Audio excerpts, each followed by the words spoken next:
అందరికీ నమస్కారం. నేను మీ దేవి. వెల్కమ్ టు మనసుకో కథ. మిసెస్ వైశాలి 7వ భాగం.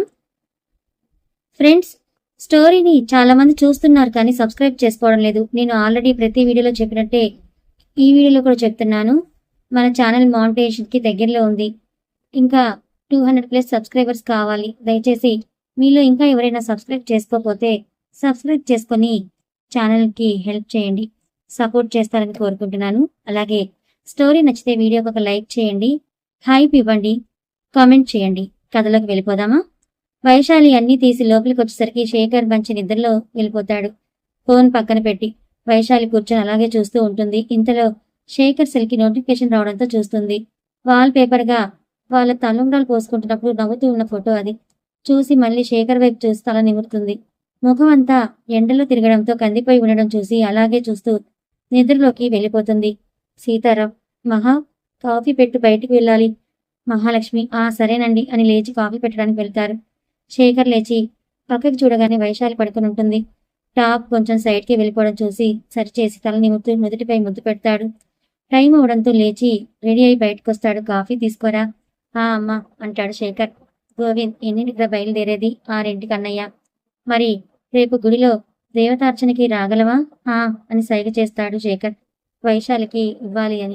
గోవింద్, సరే అయితే ఒక పని చేయి, మా గురువు గారికి చెప్తా, నేను కొంచెం 6-7కి రా, సరిపోతుంది. సరే అన్నయ్య అని గుడ్డిదాని చేతిలో తీసుకుంటాడు శేఖర్. శ్రావణి, డాక్టర్ ఒకసారి హాస్పిటల్ తీసుకురామన్నారు, ఏమీ తాగట్లేదుగా. శేఖర్, ఓహో అని అన్నాడు. అపాయింట్మెంట్ తీసుకున్నాలేరా అని మాట్లాడుకుంటూ ఉండగా వైశాలి లేచొస్తుంది. శేఖర్ చూసి నవ్వుతూ, లేచావా అని పాపతో ఆడుతూ ఉంటాడు. శ్రావణి, వైశాలి ఇదిగోరా పాలు అని ఇవ్వగానే తీసుకొని తాగుతుంది. శేఖర్ టైం చూసి ఫోన్ రావడంతో లిఫ్ట్ చేసి మాట్లాడి, నేను బయలుదేరుతున్నానని లేచి లోపలికి వెళ్తాడు. వైశాలి కూడా లోపలికి వెళ్ళి ఏమైనా మర్చిపోరా అనగానే అని తీసుకుని, జాగ్రత్తగా పడుకో, భయపడకు, నీ ఫ్రెండ్స్ ఏ రావులే అని నవ్వుతూ వెళ్ళిపోతాడు. వైశాలి కూడా బయట వరకు వచ్చి బాయ్ చెప్పి లోపలికి వస్తుంది. ఇంట్లో పనులన్నీ చేసి బామ్మతో కూర్చొని మాట్లాడుతూ ఉంటారు ముగ్గురు. కొంతసేపటికి సీతారాం గారు, గోవింద్ రావడంతో భోజనాలు చేసి పడుకుంటారు. వైశాలికి పడుకున్న నిద్ర పట్టకపోవడంతో శేఖర్ పుస్తకాలు చూస్తుంది. అవి చూడగానే నిద్ర రావడంతో వచ్చి పడుకుంటుంది. కృష్ణ, శేఖర్ గురువుగారు కలిసి మండపానికి చేరుకుంటారు. కృష్ణ అక్కడే వేరే చోట పెళ్లి జరిపించాల్సి ఉండడంతో అక్కడికి వెళ్తాడు. గురువుగారు, శేఖర్ వాళ్ళకి కావాల్సినవి చెప్పు, నేను కొంచెం కారులో పడుకుంటా, ముహూర్తానికి వస్తా, మీరు రెస్ట్ తీసుకోండి, నేను చూసుకుంటా అనగానే ఆయన నవ్వుతూ వెళ్ళిపోతాడు.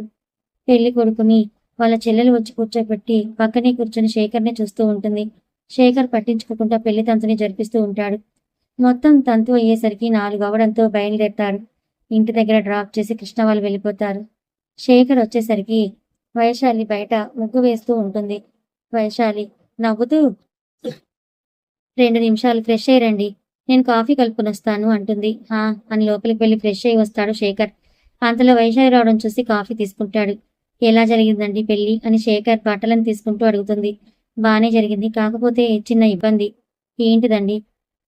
పెళ్లి కొడుకు చెల్లి నాకు లైన్ వేసింది, తప్పించుకోవడానికి కూడా లేదు, చిరాకు వచ్చింది. తర్వాత సర్లే చిన్నపిల్ల కదా అని వదిలేశా అంటాడు శేఖర్. వైశాలి నవ్వుతూ, అబ్బో మీకు మంచి ఫాలోయింగే ఉందనుకుంటా. శేఖర్, నా బొందలే కానీ కొంచెం సేపు పడుకుంటా, చాలా టైర్డ్గా ఉన్నాను, అన్నయ్య పిలిస్తే చెప్పు, సరేనా? సరేనండి అని ఆ కప్ తీసుకుని వచ్చేస్తుంది వైశాలి. ఇంట్లో పనులు శ్రావణి, వైశాలి కలిసి చేస్తారు. వైశాలి కాలేజీకి రెడీ అవుతూ ఉంటుంది. ఇంతలో గోవింద్ పిలవడంతో వెళ్తుంది. ఏరా, వాడు వచ్చాడా? బావగారు వచ్చారు ఇప్పుడు, కానీ నిద్రపోతున్నారు, పిలవమంటారా?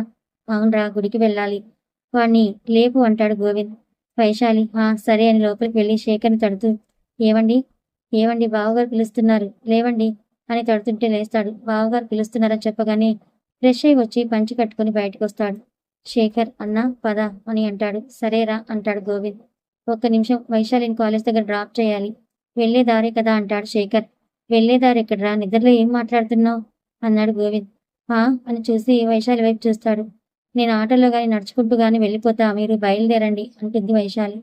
కోడల్ని నేను డ్రాప్ చేస్తాలే, నువ్వు వెళ్ళు అనగానే సరే అని తలూపి బయలుదేరి వెళ్ళిపోతాడు శేఖర్. కొంతసేపటికి సీతారాం కాలేజ్ దగ్గర డ్రాప్ చేసి వెళ్ళిపోతాడు. వైశాలి లోపలికి వెళ్ళి కూర్చొని మాట్లాడుతోంది కొంతమందితో. అలా రోజులు గడుస్తున్నాయి. వైశాలి కాలేజ్ లైఫ్కి కొంచెం ఇబ్బందిగా అనిపించినా అలవాటు పడిపోతుంది. శేఖర్ కూడా ఎగ్జామ్స్ వస్తూ ఉండడంతో రెండింటితోనూ కుస్తీ పడుతూ ఉంటాడు. సాహతి కూడా పాకడం నేర్చుకోవడం మొదలుపెట్టింది. అనీసా, హే వైశాలి, సార్ లీవ్ అంట, సో మనం ఆడుకుందామా అని. ఉషా మేడం కూడా లీవ్ కదా సో అని అంటుంది. ఏం గేమ్ అని రాస్తూ అడుగుతుంది వైశాలి. ట్రూత్ ఆర్ డేర్ ఆడదాం అంటుంది గీతిక. ఓకే అని క్లాసులో సగం మంది కలిసి ఆడదామని స్టార్ట్ చేస్తారు. వైశాలి బాటిల్ స్పిన్ చేయగానే పల్లవి అనే అమ్మాయి ముందు ఆగుతుంది. ఓకే చెప్పు, ట్రూత్ ఆర్ డేర్. పల్లవి, ట్రూతే. అవునా, మన క్లాసులో ఎవరి మీదైనా క్రష్ కలిగిందా అంటుంది అనీసా. పల్లవి, ఏయ్ ఓకే ఓకే, వైదిక్ మీద కలిగిందనగానే అతను ఒక చూపు చూస్తాడు. ఇంకా పల్లవి హెడ్ డౌన్ చేసి బాటిల్ని స్పిన్ చేస్తుంది. అది రామ్ దగ్గర ఆగగానే వైశాలి తనని చూస్తూ ఉంటుంది. చెప్పు, నీ ఆప్షన్. రామ్ ట్రూత్ అని అంటాడు. గీతిక, ఓకే ఓకే, నీకు లైఫ్లో ఎప్పుడైనా ఈ క్షణం ఆగిపోయి మళ్ళీ తిరిగి వస్తే బాగుండు అని అనిపించిందా అని అడుగుతుంది. రామ్, అనిపించింది. నాకు ఇష్టమైన వ్యక్తి పెళ్లి జరిగినప్పుడు ఆ క్షణం ఆగిపోయి మళ్ళీ వస్తే కనుక గ్యారంటీగా తన పెళ్లి జరగనివ్వనని అనగానే వైశాలి కోపంగా చూసి కళ్ళు తిప్పుతుంది. రాణి, హే అంటే నువ్వెవరినైనా. రామ్, చేశా, తను కూడా చేస్తుందని అనుకున్నా కానీ తన ఆలోచన స్నేహంతోనే ఆగిపోయింది. నాది పెళ్లి వరకు వెళ్ళిపోయింది అని అంటాడు. అంటే ఇప్పుడు అమ్మాయి పెళ్ళైపోయిందా అంటుంది అనీసా. రామ్, వైదిక్, ఎవర్రా అమ్మాయి? అయినా ఈ అమ్మాయిలందరూ ఇంతేరా, నిజంగా ప్రేమించేవాడు కరెక్ట్ కాదు. సాడెస్ట్ భర్త అయినా సరే ఇష్టంగా భరిస్తారు ఇంట్లో చెప్తే. తప్పు వాళ్ళది కాదు, మనది కాదు, సిస్టమ్ది. లేగాని నెక్స్ట్ తిప్పు అనగానే తిప్పుతాడు. అది వైశాలి ముందు అవుతుంది. కోపాన్ని కంట్రోల్ చేసుకుంటూ ఉంటుంది. Ram, truth or dare. Vaishali అనీసాని చూస్తూ ట్రూత్ అంటుంది. శ్రీకర్, అమ్మ, అందరూ ట్రూతే సెలెక్ట్ చేసుకుంటారు కానీ ఇంకా డేర్ అనే వర్డ్ తీసేయండి. అనీషా, ఓకే ఓకే, చెప్పు, మీ హస్బెండ్ అదే అన్నయ్య ప్రపోజ్ చేశారా ఎప్పుడైనా? వైశాలి, లేదు, చేయలేదు. పల్లవి, ఏంటి చేయలేదా? అసలు వంటిష్టమేనా? ఒక్కసారి కూడా చెప్పలేదా అని అనగానే రామ్ నవ్వుతాడు. వైశాలి, వెయిట్, ఆయన నాకు ఎప్పుడు ఇలా చూసుకుంటా అలా చూసుకుంటా అని చెప్పలేదు, కానీ చెప్పకుండానే చేసి చూపించారు. ఎంతలా చూసుకుంటారంటే నాకన్నా ఎక్కువ నా గురించి ఆలోచిస్తారు. ఏదైనా తప్పు చేస్తే అర్థమయ్యేలా చెప్తారు. ప్రతి దాంట్లో సపోర్ట్గా ఉంటారు. నేను చెప్పకుండానే అడగకుండానే కొన్నింటిని అర్థం చేసుకుంటారు. అయినా ప్రేమంటే ఏంటి? 10 సార్లు ఐ లవ్ యూ చెప్పి ఇంకో 10 సార్లు వాళ్ళకి నచ్చినవి ఇవ్వడమా? అవేం అవసరం లేదు. చెప్పకుండానే మన గురించి వాళ్ళకి తెలిసిపోతుంది. అయినా సినిమాలో చూపించినట్టు ఉండదు ప్రేమంటే. అది నాకు ఆయన ప్రేమ చూశాకే అర్థమైంది. ఆయనకి నేను ఇష్టమా లేదా అది ఆయన నాకు ఎప్పుడూ చెప్పలేదు. చెప్పాలని కూడా నేను కోరుకోను అని మేడం రావడంతో లేచి తన ప్లేస్కి వెళ్తుంది. రామ్ వైశాలిని చూస్తూ తన ప్లేస్కి వెళ్తాడు. సాయంత్రం కాలేజ్ వదలగానే బయటకు వస్తుంది. అనీసా, పల్లవి కలిసి వైశాలి దగ్గరికి వస్తారు. పల్లవి, సారీ. అదేం అవసరం లేదు, నేనేం ఫీల్ అవ్వట్లేదు అంటుంది వైశాలి. ఇక నుంచి మన ముగ్గురం ఒక బ్యాచ్ అనగానే వెంటనే ఫాతిమా, అమృత గుర్తొచ్చి నవ్వుతుంది. అని ఇంతలో శేఖర్ రావడంతో బాయ్ చెప్పి వస్తుంది. ఏమైంది వైశాలి? ఏం లేదండి. మరేంటేదో కోపంగా ఉన్నట్టుంది ఫేస్ అడుగుతాడు శేఖర్. వైశాలి నవ్వుతూ, లేదండి, ఇవాళ కాలేజ్లో ట్రూత్ ఆర్ డేర్ ఆడాం అందరం.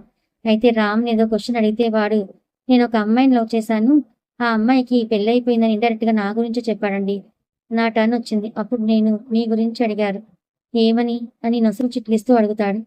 అంటే ఎప్పుడైనా ప్రపోజ్ చేశారా నీకు అని. నేను లేదు అనగానే రామ్ నవ్వాడు. నాకు ఇంకా కోపం వచ్చి అలా ఫ్లోలో చెప్పేశా మీ గురించి అని మొత్తం చెప్తుంది వైశాలి. వైశాలి, కాలేజ్కి ఎందుకు వెళ్తున్నావు నువ్వు? చదువుకోవడానికా లేక వాడేమన్నాడు వీడేం చేస్తున్నాడని చూడ్డానికా అంటాడు శేఖర్. వైశాలి, అది కాదండి, సార్ రాలేదు, లీవ్, అందుకని గేమ్ ఆడుదాం అంటేను. శేఖర్, అవును, ఇలాంటివి ఇంపార్టెంటే కానీ చదువు కూడా. ఆ రామ్ గురించి నువ్వు కోపం తెచ్చుకోవాల్సిన అవసరం ఏముంది? అంటే నా గురించి చెప్పాడని ఇంకా నవ్వాడు అని లో వాయిస్తూ అంటుంది వైశాలి. నీకెందుకు చెప్పు, వాడు నువ్వు గురించి చెప్పాడో లేక వేరే వాళ్ళ గురించి చెప్పాడో ఎలా తెలుస్తుంది? నీకు తెలుసా? ఇంకా నవ్వాడంటే పోనీ నవ్వుకొని, మన గురించి తెలియని వాళ్ళు మన గురించి మాట్లాడితే మనం పట్టించుకోవాల్సిన అవసరం లేదు. నీకు అలాంటి విషయాల మీద అంత ఇంట్రెస్ట్ ఉంటే చెప్పు, కాలేజ్ మానేసి పిల్లల్ని కందాం అనగానే వైశాలి ఏడుస్తూ ఉంటుంది. శేఖర్ అద్దలో నుంచి చూసి ఆపేస్తాడు. ఇంటికి రాగానే కళ్ళు తుడుచుకుని లోపలికి వెళ్తుంది. ఫ్రెష్ అయి వచ్చి మహాలక్ష్మి గారికి హెల్ప్ చేస్తూ ఉంటుంది. శ్రావణి పూరి కూర చేస్తుంటే మహాలక్ష్మి గారు పూరి కాలుస్తుంటారు. వైశాలి ఒత్తుతూ ఉంటుంది పూరీలని. మహాలక్ష్మి ఒక్కొక్కరికి ఇచ్చేస్తూ రా వైశాలి అనగానే సరే అని అందరికి ఇస్తూ ఉంటుంది. వైశాలి, బావగారు ఇదిగోండి, ఏ సాహి అని తీసుకుని ఆడిస్తూ అందరికీ ఇస్తుంది. శ్రావణి సాహిత్యం తీసుకుంటుంది. దీనిని ఎత్తుకుని పనిచేస్తే ఇంకా అంతే పడేస్తుంది అనగానే వైశాలి నవ్వుతుంది. శేఖర్ ఇంకా ఇంటికి రాకపోవడం చూసి తన రాక కోసం ఎదురు చూస్తూ వర్క్ ఉండడంతో కూర్చొని రాసుకుంటూ ఉంటుంది. రాజేష్, ఏమైందిరా అలా ఉన్నావు? ఏం లేదులే కానీ ఆ బుక్స్ ప్రింట్ తీయించాలిగా, పదా వెళ్దామని బయటకు వస్తాడు శేఖర్ రాజేష్ ఇంటి నుంచి. ఇప్పుడు చెప్పు, వైశాలి మీద అరిచేశాన్రా అంటాడు శేఖర్. దేనికి? అయినా తమరు తమరు అరిచారా? అది కూడా మా ప్రియ సోదరి వైశాలి మీద. అరే బండా ఎక్కువైంది. అంటే రామ్ అని ఒకడి గురించి చెప్పాను కదా. అవును, వాడెందుకు వచ్చాడు కథ మధ్యలోకి అడుగుతాడు రాజేష్. నీకంత షుగర్గా ఉందా? పూర్తిగా విను అంటాడు శేఖర్. ఉఫ్, మా బావ కోపంలో మంచి మంచి మాటలు వస్తాయనుకొని చెప్పు అంటాడు రాజేష్. రామ్ గురించి అని కాలేజ్లో జరిగింది మొత్తం చెప్పి, వైశాలి మీద నాకు నమ్మకం ఉంది కానీ తను నా మీద అప్పుడే ఫీలింగ్స్ పెంచుకుంటే ప్రాబ్లం తన కెరియర్కి. అందుకే ఆ ఫీలింగ్స్ని కట్ చేశా అంటాడు శేఖర్. రాజేష్, బావా నీ క్లారిటీ ఉందా? ఏం చేస్తున్నావో ఇదొక వంక అంటే నీకు నిజానికి తనను రామ్ గురించి మాట్లాడుతుంటే జెల్సీ ఫీల్ అయ్యావు. అందుకే ఆ కోపలు అలా వాగేశావు. ఇప్పుడు నిన్ను నువ్వు సర్ది చెప్పుకోవడానికి ఇలా పిచ్చి కారణాలు తెచ్చిపెట్టుకున్నావు. తను నీ మీద ఆశలు పెంచుకుంటే ఏమైందిరా? నువ్వేం బయటపడేవి కాదు కదా. అయినా నువ్వు అనచాలనే ఆలోచన వచ్చినప్పుడే నీకు అర్థం అవ్వాలి కదా. ఈ టైంలో సహజం కదా అట్రాక్షన్స్ అన్ని. సో వాడు అలాంటి వాడే. అయినా వైశాలి నీ దగ్గర అంత ఓపెన్ అయి చెప్తే నువ్వు తనని నమ్ముతావనే నమ్మకం నాకు తెలుసు. తన మీద నీకు ఎలాంటి అనుమానం లేదు కానీ ఆ రామ్ అంటేనే నీకు జెల్సీ. జిలేబీ. శేఖర్, అరే పెండలం, నాకు రామ్ మీద ఎలాంటి ఒపీనియన్ లేదు. అలాంటప్పుడు వాడంటే నాకు జెలసీ ఏంటి? ఇంకా వైశాలి తనని మామూలుగా చూస్తేనే నన్ను కంట్రోల్ చేసుకోవడం కష్టం. ఒకవేళ ప్రేమను పెంచుకుంటూ అది నా మీద చూపిస్తే నేను ఖాళీగా ఉంటానా? అప్పుడు ఇంకా అమ్మాయి చదువు అటకే. తను ఇప్పుడిప్పుడే ఎలాంటి రిలేషన్లోనూ పడి తర్వాత బాధపడకూడదు. రాజేష్ ఏంటో నీ చావు నువ్వు చావు బాయ్ అని ఇంటికి స్టార్ట్ అవుతాడు. ఇంటికి వెళ్ళేసరికి వైశాలి ఒక్కతే టీవీ చూస్తూ ఉండడం చూసి లోపలికి వచ్చి డోర్ క్లోజ్ చేస్తాడు. శేఖర్ గదిలోకి వెళ్ళగానే వైశాలి వెళ్ళి టిఫిన్ తీసుకొస్తుంది. శేఖర్ వచ్చి కూర్చొని తీసుకొని తింటూ టీవీ చూస్తూ ఉంటాడు. తినడం అయిపోవడంతో శేఖర్ లోపలికి వెళ్ళిపోతాడు. వైశాలి కూడా స్పీడ్గా తినేసి అన్నీ తీసేసి లోపలికి వస్తుంది. వైశాలి శేఖర్ బుక్ చూస్తూ ఉండడం చూసి, సారీ అండి, నేను ఇంకా వేటి గురించి ఆలోచించను, చదువుతాను అని అంటుంది. శేఖర్ ఒకసారి వైశాలి చూసి ఇలా రా అని పిలుస్తాడు. వైశాలి భయంగా రావడం చూసి నవ్వుతూ, మళ్ళీ మొదటికే వచ్చావా, భయపడ్డాం అని వైశాలి అనగానే రాగానే తన ముదుటిపై ముద్దు పెడతాడు. నేను కూడా సారీ, బట్ నేను చెప్పింది నిజం. నీకున్న గోల్ ఏంటి? నువ్వు అచీవ్ చేస్తేనే నిన్ను సపోర్ట్ చేస్తున్న మేమందరం విన్ అవుతాం. అందరూ నోరు మూసుకుంటారు. అదే నువ్వు ఏదైనా మిస్ చేస్తే ఇంకా అందరూ ఏమంటారో నీకు తెలుసు అనుకుంటా. తెలుసండి. నేను ఎందుకులా మాట్లాడానో తెలుసా? మీ కాలేజ్ నుంచి ఫోన్ వచ్చింది, నువ్వు సరిగ్గా చదవడం లేదని అంటాడు శేఖర్. నేను చదువుతున్నానండి, కానీ ఇంగ్లీష్ నాకు అర్థం కావడం లేదు. నేను ఎంత ప్రయత్నించినా భయమేస్తోంది. అసలు నేను పాస్ అవుతానా అని అనిపిస్తోందని ఏడుస్తుంది. ఏ వయసు ఏడవకు, మరి చెప్పాలిగా అర్థం కానప్పుడు. నేను ఏదైనా చెప్పేవాడిని కదా అనగానే చూస్తుంది వైశాలి. శేఖర్ అప్పుడే దంగల్ మూవీలో రేపు ఉదయం 4 గంటలు అనగానే శేఖర్ వైశాలి టీవీ వైపు చూసి మళ్ళీ ఒకరినొకరు చూసుకొని నవ్వుకుంటారు. అది అమీర్ ఖాన్ చెప్పారు, రెడీ అవ్వు అనగానే సరే అని పడుకుంటుంది. శేఖర్ చదువుకొని కొంచెం సేపు లేచి వైశాలి దగ్గరికి వస్తాడు. ముడుచుకుని పడుకుని ఉండడం చూసి నవ్వుకుని తల నిమిరి సారీ అనుకుని వచ్చి పడుకుంటాడు.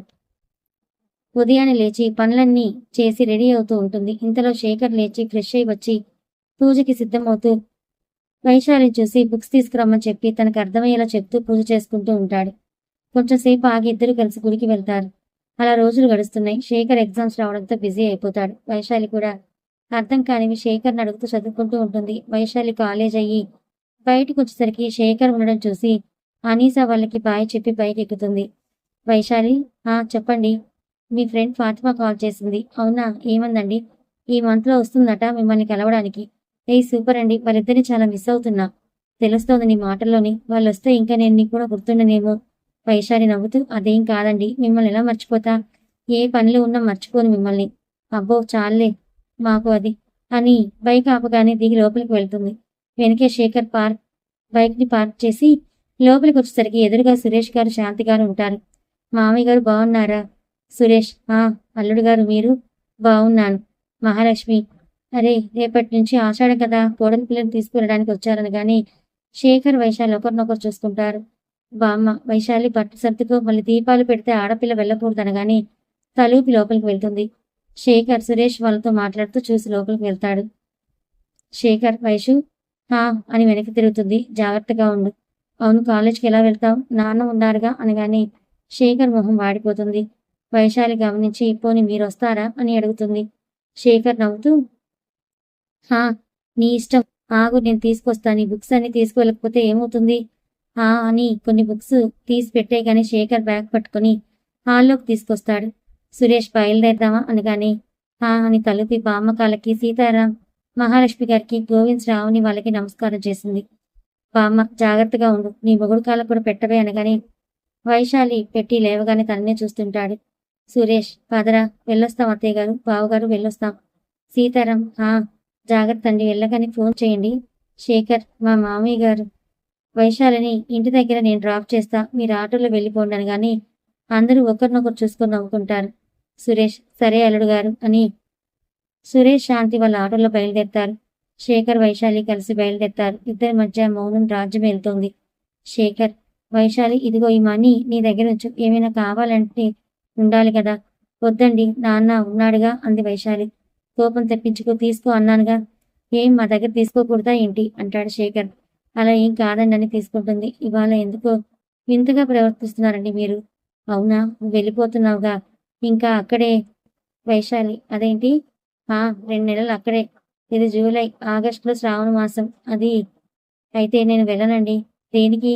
ఏమో, మీకు దూరంగా ఉంటానంటే ఏదోలా ఉందనుకొని. ఏం లేదండి సైలెంట్ అయిపోతుంది. శేఖర్ డ్రాప్ చేసి పని ఉండడంతో వెళ్ళిపోతాడు. వైశాలి లోపలికి వచ్చి సురేష్తో కొంచెంసేపు కబుర్లు చెప్పి లోపలికి వెళ్తుంది. శేఖర్ గురించి ఆలోచిస్తూ పడుకుంటుంది. శేఖర్ ఇంటికి వచ్చి రూమ్లోకి వెళ్ళేసరికి వైశాలి కోసం వెతికి తర్వాత విషయం గుర్తొచ్చి నవ్వుకుంటాడు.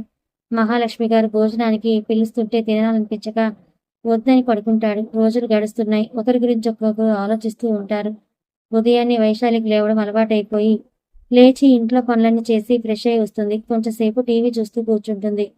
శాంతి గారు లేచి పనులన్నీ అయిపోవడం చూసి ఏంటి మొత్తం చేసేసావు, సరే కానీ కాఫీ తాగు అని అంటుంది.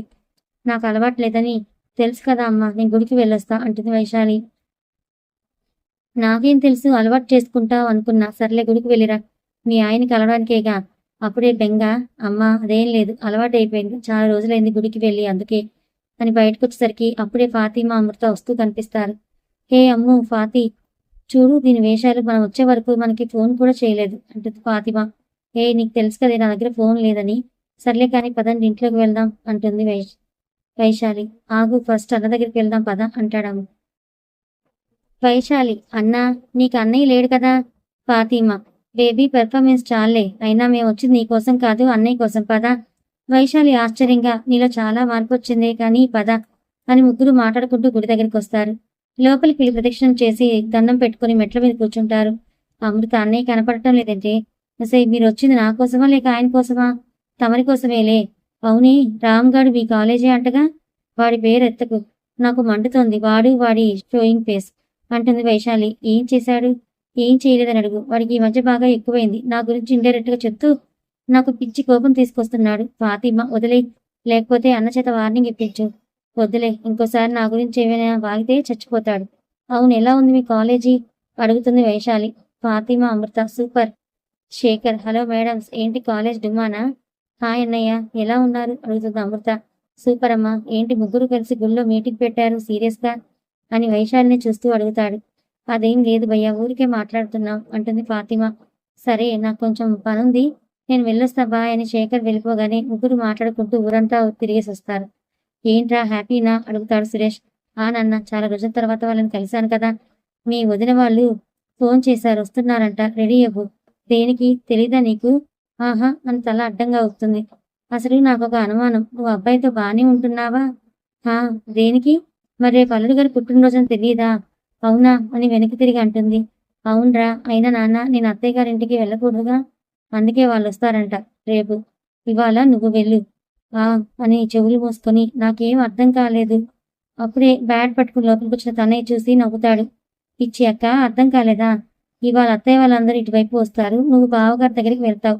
నేను పిచ్చిదానారా అని అనగానే అని నవ్వుతూ శాంతి గారి వెనక దాక్కుంటాడు తనయ్య. అమ్మా చూడమ్మా, చూస్తోంది అక్క. అక్క, బావగారు నువ్వు లేకుండా ఉండలేకపోతున్నారా? అంత బాగా నచ్చేసావా అనగానే నిన్ను అని ముందుకు వస్తుంది. తనయ్య నవ్వుతూ శాంతి గారి చీర పట్టుకుని వెనక్కి జరుగుతాడు. నాన్న చూడు నాన్న, ఇంత లేడు ఎంత పెద్ద పెద్ద మాటలు అంటున్నారు అంటుంది వైశాలి. సురేష్ నవ్వుతూ ఏదో నిన్ను ఆట పట్టిస్తున్నాడులే అమ్మా. వైశాలి సురేష్ చీర కట్టుకో వెళ్ళి. చీర? శాంతి చీరను సాగదీస్తావేంటే? వెళ్ళి కట్టుకొని రెడీ అవ్వు. ఇటు నువ్వు బయలుదేరితే అటు మీ అత్తయ్య గారు వాళ్ళు బయలుదేరుతారు. మీ ఇద్దరికి ఏకాంతం ఇవ్వాలా అనగానే వైశాలి బుక్కముఖం వేసుకొని చూస్తుంటుంది. ఏం అనలేక లోపలికి వెళ్ళి చీర కట్టుకుని చక్కగా రెడీ అయి రాగానే శాంతి గారు వచ్చి తలలో పూలు పెడతారు. వైశాలి మనసులో వీళ్ళేమో ఇలా రెడీ చేస్తారు, ఆయనేమో ఎందుకులా రెడీ అవుతావు, పిచ్చి పిచ్చి ఆలోచనలు వస్తాయంటారు. మధ్యలో బ్యాండ్ మేళం నేను ఛీ అనుకొని చూస్తూ ఉంటుంది. సురేష్ గారు బైక్ తీయగానే అమ్మ వెళ్ళొస్తా బాయ్ అని అంటుంది. తనే అక్క బావగారికి నా తరపున ఒక గిఫ్ట్ ఇవ్వు. ఏంటిది? ఇట్రా వంగు చెప్తా అని అంటాడు. వైశాలి అని వంగగానే బుగ్గ మీద ముద్దు పెట్టి చాలా అందంగా ఉన్నావని చెప్పు అనగానే నిన్ను అని చెవి మెలితిప్పుతూ ఉంటుంది. తనే వైశాలి విడిపించుకోవడానికి వెళ్తుంటే అత్తయ్య గారు అనగానే వదిలేసి చూస్తుంది. ఈ లోపల వెళ్ళి శాంతి గారు వెనుక ఉంటాడు. అయిపోతావు నువ్వు అనగానే వెక్కిరిస్తాడు. సురేష్ గారు పిలవడంతో వచ్చాక అయిపోయావు నువ్వు అని వెళ్ళి బైక్ ఎక్కుతుంది. ఇంటి దగ్గర ఆపగానే అప్పుడే గోవింద్ బయట వెయిట్ చేస్తూ ఉంటాడు. గోవింద్ నీకోసమేరా వెయిటింగ్, లోపలికి రావచ్చా బావగారు? అమ్మలేదురా, పదండి మావయ్య గారు. వైశాలి అక్క ఎలా ఉన్నారు, గుడ్డిదేది బొజ్జుందా? అవునరా, నీకు ఒక న్యూస్ చెప్పాలి అంటుంది శ్రావణి. అవునా, ఏంటిది? ఇవాళ మీ ఇద్దరికి మళ్ళీ ఆ ఏర్పాటు చేద్దాం అనుకున్నారు. కథ కొనసాగుతుంది.